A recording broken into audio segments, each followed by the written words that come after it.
La confrontation de ces deux figures, de Zachée, Luc 19, 1, 10, et de la syrophénicienne, Matthieu 5, 3, nous force à constater que la pauvreté est une donnée complexe.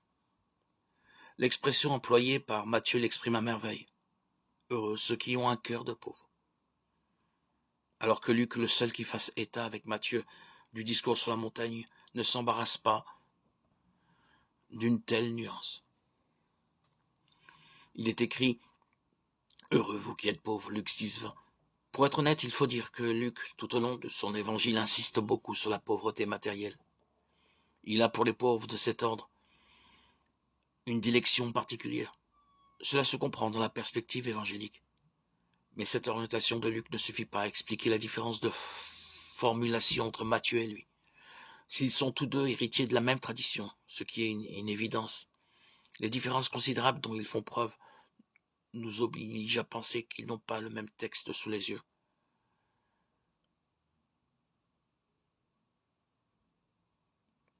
Il apparaît que le texte concernant le discours dont se sert Luc est antérieur à celui de Matthieu. C'est pour une raison bien simple. Le récit de Luc est beaucoup plus court que celui de Matthieu. Or, à mesure que le temps passe, les récits vont toujours en amplifiant progressivement, s'ajoutant aux textes flash primitifs des témoignages ultérieurs, des réflexions, des analyses, des commentaires qui l'allongent sensiblement.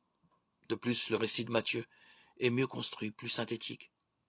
Il rassemble dans le discours sur la montagne tous les éléments fondamentaux de la prédication de Jésus, ce que ne fait pas Luc, n'hésitant pas à bloquer ensemble des paroles qui, de toute évidence, ont été proférées à d'autres moments, par exemple le Notre Père que Luc situe ailleurs. Le texte dont Matthieu se sert est donc postérieur à celui que Luc utilise. Cela ne fait pas de doute. Le récit de Matthieu est le résultat d'une relativement longue réflexion de la communauté chrétienne, d'une maturation de sa foi.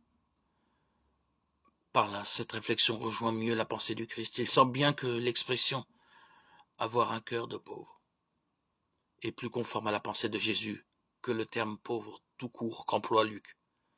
D'ailleurs, n'est-ce pas Luc lui-même qui relate l'épisode de Zachée? Et si Zachée se dépouille en partie de ses biens, ce qui est conforme à la vision de Luc, il a cependant été remarqué par Jésus avant cet acte de renoncement. Il avait déjà un cœur de pauvre.